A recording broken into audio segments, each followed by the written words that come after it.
बिस्मिल्लाहिर्रहमानिर्रहीम। अस्सलाम वालेकुम प्यारे व्यूवर्स, जहाँ रहें खुश रहें, आबाद रहें, हंसते मुस्कुराते रहें, आमीन सुम्मा आमीन।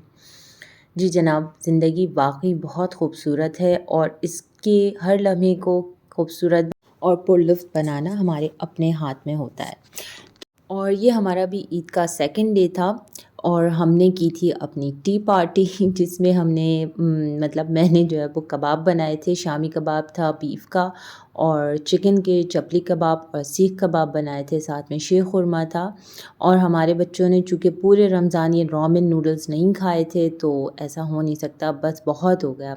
तो अब उन्होंने इसको खा के अपना पेट भरा, तसल्ली की, तशफ़्फ़ी की। जैसे रमज़ान में रोज़ों के बाद रोज़े में इफ़्तार के टाइम पे जब हम पानी पीते हैं तो हमें कितना अच्छा लगता है ना, वैसे मेरे बच्चों को बहुत अच्छा लगता है रामेन नूडल्स। इतना ज़्यादा स्पाइसी नूडल्स खा के पता नहीं क्या इस नूडल्स का, और मेरे ही नहीं सारे बच्चों का क्रेज़ है ये रामेन नूडल्स का। पता नहीं क्या है, रामेन है कि रामेन है, अल्लाह ही बेहतर जानता है। और जनाब हम तो चाय पीने के बाद सौंफ खा लेते हैं, थोड़ी-सी हमें बहुत अच्छी लगती है सौंफ, और उसमें थोड़ा-सा खोपरा और इलायची डली हुई हो तो। तो बस जनाब फिर हमने अपनी टी पार्टी की। और आजकल जो है वो स्नैपचैट बहुत ज़्यादा इन हुआ हुआ है हमारे घर में, तो वो हर थोड़ी देर के बाद एक स्नैप भेजी जाती है और रिसीव की जाती है। बस ये है कि आप अगर कनेक्टेड रहना चाहते हैं ना, तो आपको इर्द-गिर्द बहुत सारे मौके भी मिल जाते हैं और सहूलतें भी मिल जाती हैं। हमने सोचा कि अब जो है वो हम लोग बाहर चलते हैं और आइसक्रीम खा के आते हैं। तो ये भी एक स्नैप बन रही थी कि वो सारे अपने शूज़ रखें और पहले हाथ रखें, लेकिन मैंने मेहंदी नहीं लगाई थी तो सबने कहा नहीं, नहीं, नहीं शूज़ रखते हैं, क्योंकि शूज़ तो मैंने पहने थे ना। तो बहरहाल फिर ये हुआ, उसके बाद जो है हम बाहर जा रहे थे आइसक्रीम खाने। और आप थोड़ी देर के लिए भी बाहर निकल जाएँ ना, तो आपका मूड बड़ा फ्रेश हो जाता है, अच्छा लगता है। खुली हवा, खुली फ़िज़ा में थोड़ी-सी साँस ले लेना। वैसे तो ईद का मज़ा या तो कोई आपके घर आए या आप खुद किसी के घर जाएँ, इन्हीं 2 चीज़ों में था। मतलब ईद होती है अपने फैमिलीज़ के साथ, फ्रेंड्स के साथ गैदरिंग की। और माशाल्लाह और हमारी फैमिली का तो ये हाल है कि हम लोग 1 हफ़्ते के लिए भी अगर कराची जाते हैं, तो जब तक अपने घर में एक गैदरिंग ना कर लें ना, हमें मज़ा ही नहीं आता। हम अपने प्लान में ही करके जाते हैं कि भई एक दिन तो हमें अपनी फैमिली को, फ्रेंड्स सबको बुलाना है, कज़िन्स को, और एक गैदरिंग करनी है। तो ख़ैर कोई बात नहीं, आप जो है जितना है उसी में ही एन्जॉय करें। अगर बस आपको एन्जॉय करने का फ़न आना चाहिए जनाब, ये भी एक फ़न है। तो बस फिर हम निकले बाहर और देखें पूरा शहर इतना बिज़ी हो रहा था, मतलब हेयर गाड़ी, देयर गाड़ी, गाड़ी ही गाड़ी थी हर तरफ। बहुत अच्छा लग रहा था, बहुत पुररौनक सा माहौल था बाहर का। तो फिर हमने वो एन्जॉय किया। और चूँकि रश बहुत था, तो इसलिए निकले तो हम थोड़ी देर के लिए थे, फिर हम घूमते-घुमाते पहले हम मरकज़ जा रहे थे, डीएचए मरकज़, तो वहाँ पर बहुत रश था। अच्छा,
अच्छा, फिर हम आए थे यहाँ पर डीएचए मरकज़ के।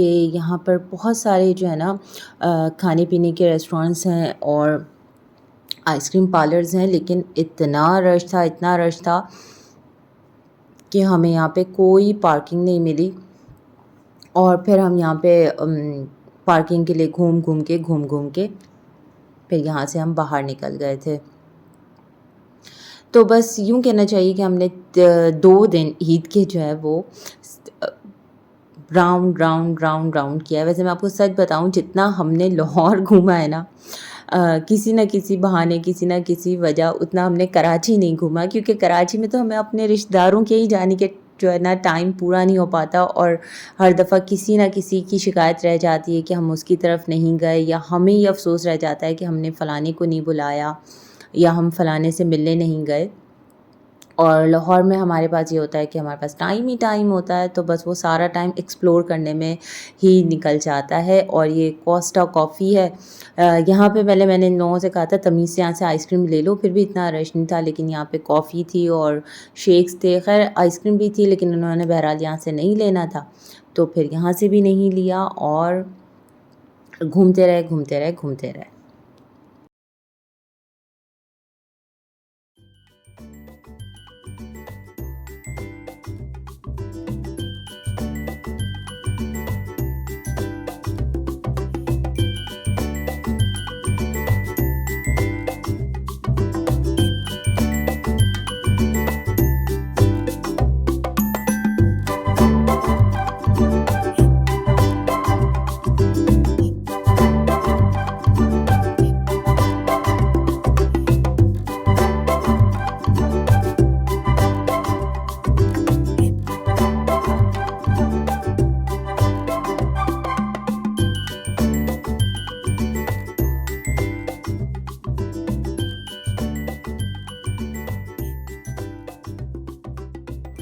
अच्छा, हमारा प्लान था कि हम जब गाड़ी में बैठे हैं तो हम लोग यादगार यानी कि मीनार-ए-पाकिस्तान किला वाली साइड पे भी राउंड लगा लेते हैं, लेकिन हमें आइडिया हो गया था कि काफ़ी ही रश है, और मतलब आगे भी हमें काफ़ी रश मिलने वाला है, तो फिर हम गुलबर्ग से ही टर्न हो गए थे। और गुलबर्ग में ये कैफ़े है जहाँ पे हमने आइसक्रीम खानी। इस तरह की जो उल्टी-पुल्टी जगह होती है ना, यहाँ हमारी असरा को बहुत शौक़ होता है कि वो एक आध दफ़ा अपनी फ्रेंड्स के साथ आ चुकी होती हैं, या उन्होंने अपनी फ्रेंड से रिव्यू लिया हुआ होता है, तो फिर उनको ये होता है कि मैं आप लोगों को भी लेके चलती हूँ, और वहाँ का फूड एन्जॉय करते हैं। वरना पर्सनली मुझे कैफ़ेज़ बिल्कुल पसंद नहीं है और बस मुझे ये लगता है कि भई जब मुझे पैसे ही खर्च करने हैं, तो मैं ऐसी जगह जाऊँ जहाँ मुझे मज़ा आए और मुझे अच्छा लगे। तो ख़ैर इस कैफ़े में हम आए थे, और इतनी इसकी यहाँ की लाइट डिम थी, ऑनेस्टली पूरी कैंडल लाइट एटमॉस्फेयर इनका बना हुआ था कि हमें जो ये इनका मेन्यू कार्ड है, इसको देखने के लिए भी मुझे अपने मोबाइल का टॉर्च ऑन करना पड़ा था। और बहुत सिंपल सा खाना था, लेकिन बहुत ही मुश्किल नाम के साथ। बस ये बच्चों को क्रेज़ होता है, और आजकल की जनरेशन होती है, उनको बस उल्टे-सीधे नाम से बहुत इंस्पायर होना होता है।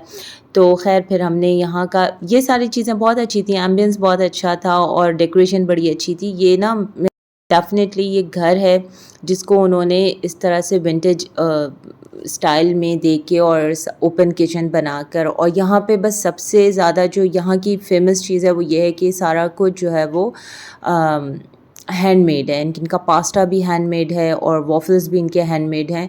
तो इसको सिंपल जो हमने मंगवाया था वो था वॉफ़ल और क्रिस्प चिकन थी, और साथ में ये कोई सैंडविच था। लेकिन अगर मैं इसे कहूँ सिंपल लफ्ज़ों में, तो ये चीज़ सैंडविच था, और वॉफ़ल थी क्रिस्पी फ्राइड चिकन के साथ। अच्छा, उसके साथ सॉसेस थे, डिफ़रेंट टाइप के डिप्स थी, और हमने मंगवाई थी आइसक्रीम। तो ये सब कुछ फिर हमने यहाँ से खाया-पिया, लेकिन मुझे पर्सनली कैफ़ेज़ बिल्कुल पसंद नहीं है, और मतलब मुझे लगता है कि यार जब मैं इतने सारे पैसे दूँ, ज़रा अच्छा-सा डिनर सेट हो, खूब सारी डिशेज़ मँगवाएँ। कम-कम आप जाएँ, लेकिन जब आप जाएँ तो खूब एन्जॉय करें। और बच्चों को ये होता है कि नहीं-नहीं, थोड़ी-थोड़ी चीज़ें मँगवानी चाहिए, थोड़ा-थोड़ा खाना चाहिए, और वो डिश मँगवाएँ जिसका नाम सबसे मुश्किल आ रहा हो। तो ख़ैर जनाब, फिर खाया-पिया, और यहाँ पे फिर हमने आंटी को अल्लाह हाफ़िज़ किया, बाय-बाय किया, और फिर हम यहाँ से इनकी डेकोरेशंस को देख के और कुछ पॉइंट्स को चीट करके कि अच्छा ये अच्छा लग रहा था, ये चीज़ अच्छी लग रही थी, क्रॉकरी, पॉटरीज़ अच्छी लग रही थी। और बच्चों ने एज़ यूजुअल यहाँ पर, और मोस्टली बच्चे ही क्या, तकरीबन ख़वातीन वो हज़रात जो हैं वो यहाँ पे अपने फ़ोटो सेशंस करवा रहे थे। ये उन्होंने एक पूरी लॉबी बनाई हुई थी, लाइटिंग की हुई थी, और बुगनवेलिया की जो बेल थी वो नीचे आ रही थी। अच्छा माहौल था, माहौल अच्छा था, खाना बिल्कुल बस बच्चों के लिए बहुत अच्छा था, हमारे लिए ओके भी नहीं था, क्योंकि कुछ खाना ही नहीं था। ये क्या खाना हुआ कि आप सैंडविच खा लें और मुश्किल से नाम का जो है वो क्रिस्प फ्राई चिकन खा लें।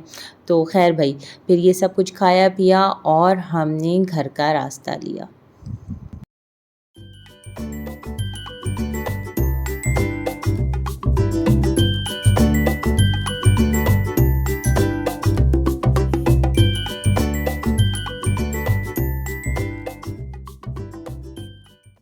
और last but not the least, ये हमारा थर्ड डे का लंच था और फिर मैंने बनाया था अपनी पसंद से वाइट चिकन पुलाव। ये बहुत ही मज़े का बना था, मैंने बिल्कुल फ़र्स्ट टाइम ये ट्राई किया था। इंशाल्लाह नेक्स्ट किसी व्लॉग में मैं इसकी रेसिपी ज़रूर शेयर करूँगी और मुझे उम्मीद है, बल्कि यकीन है कि सबको पसंद भी बहुत आएगा। ये मटन में भी अच्छा लगेगा और चिकन में भी बहुत अच्छा बना था। साथ में उसके मैंने कचूमर सैलेड बनाया था और वही जो कबाब थे वो थोड़े से फ्राई किए थे। और जब तक आप अपने घर का देसी खाना ना खा लें ना, आपको तसल्ली नहीं होती है। तो बस जनाब, ईद हो और उसमें पुलाव और बिरयानी ना हो तो ऐसा कैसे हो सकता है। तो बस इस तरह से हमने अपनी ईद के तीनों दिन एंजॉय किए। उम्मीद करती हूँ आप सब की ईदें बहुत अच्छी गुजरी होंगी। अल्लाह आने वाला वक्त हम सबका बहुत आफियत वाला अच्छा गुजारे, खैर आफियत से गुजारे, सेहत तंदुरुस्ती के साथ गुजारे। जो मुश्किल में हैं, परेशानी में, अल्लाह उनकी मुश्किलात, उनकी परेशानी को दूर फरमाए। आमीन सुम्मा आमीन।